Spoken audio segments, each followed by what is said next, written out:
I love that so much. So how do you then teach that Mhm. to your children, right? Yeah, Haven't again, right? They have to go through their own journey as well. absolutely. 'Cause you didn't learn it until when you were in your 30s, in Yeah. spite of people giving you that affirmation Mhm. externally, like, "Hey, you can do this. You got Yeah. something," right? Yes. So, as a father, as a space holder, as a parent, as a guardian Mhm. of these young spirits, how are you cultivating that belief in them? Because again, this is my deep belief Yeah. at the source of everything.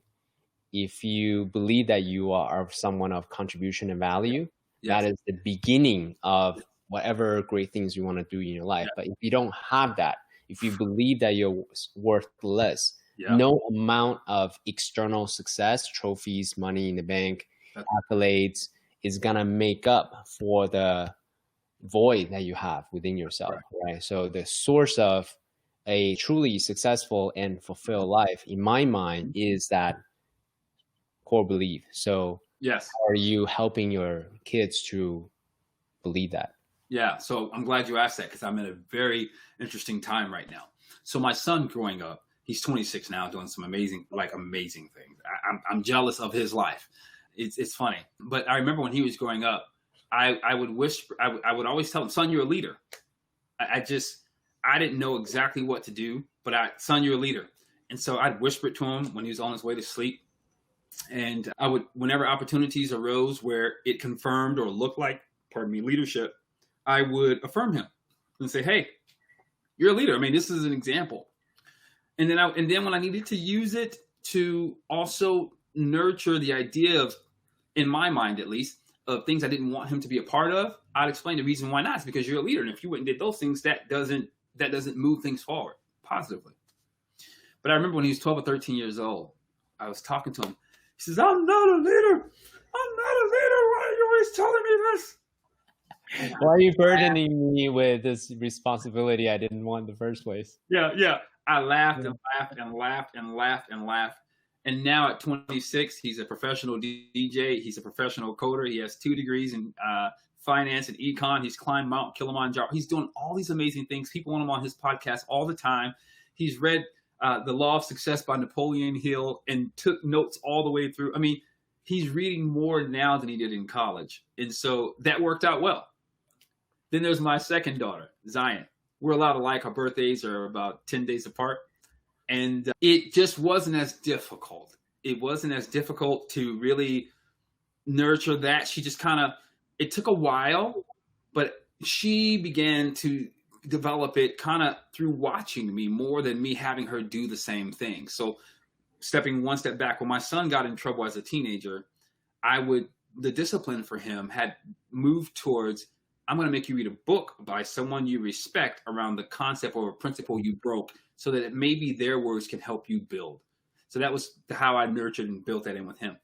My middle Mm. daughter, it didn't require that as much. And she was so active. And then I was active as well with other things that it wasn't as systematic. The approach was a little bit different.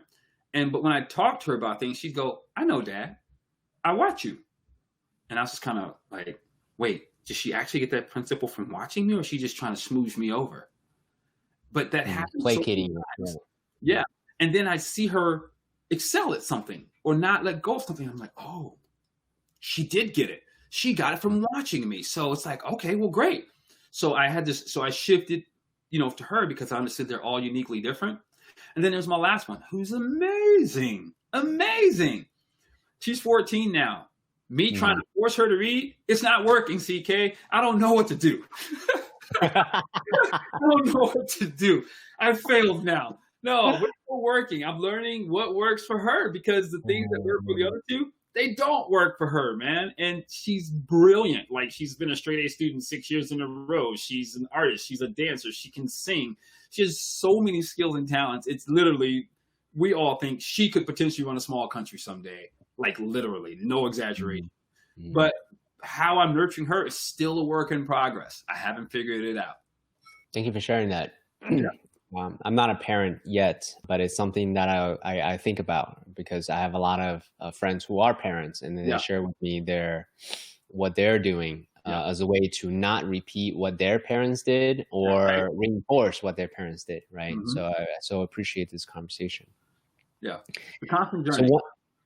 so one of the things that comes to mind, and this is a little bit forward looking, this is as a suggestion, as an idea, Yes. is how are you enabling her to get more satisfaction out of the thing that you want her to do potentially? Yeah. So So go ahead. whether it be the task itself, because some people get deep satisfaction from whatever the task is, Right. and some people actually get deep satisfaction from how this work is going to benefit others. Yes. So potentially, I don't know if you Yeah. can articulate what she's interested in, who she wants to serve, and the kind Yeah. of satisfaction she wants to create. So some of that's still coming together. I love that you brought that up. Some of it's still coming together and trying to understand what that looks like. So she's talking, she loves color, right? And so she loves how color helps heal and how color plays into that. But she also enjoys coding. So she's thinking she should get this is her thoughts. She thinks she should get an engineering degree while also an art degree so she can merge the two together so she can help people heal. I have not built the bridge between what I want her to do and what she wants to do to get her to read or take these particular actions. I'm still dancing with her and learning her. I was talking to her mother yesterday, and she said she's uniquely different. You've always admired her for having her own voice, and now she's having her own voice. And we're just going to have to keep finding angles until we find the one that works best for her. And then she said, and she's 14, living in COVID, stay home orders, can't see friends, just graduated 8th grade, couldn't close it properly, getting ready to go to a new school. And I just kind of said, okay, I'll follow your lead. So it's a dance. We're still figuring that out, CK. That big dream, that thing that drives her. I know she loves color and engineering and helping that, but I'm still uncovering it, still figuring out what's her ticker for that to move to the next level. Well, I wish you success, my friend. Thank you, man. I need it. I'm in the middle of it.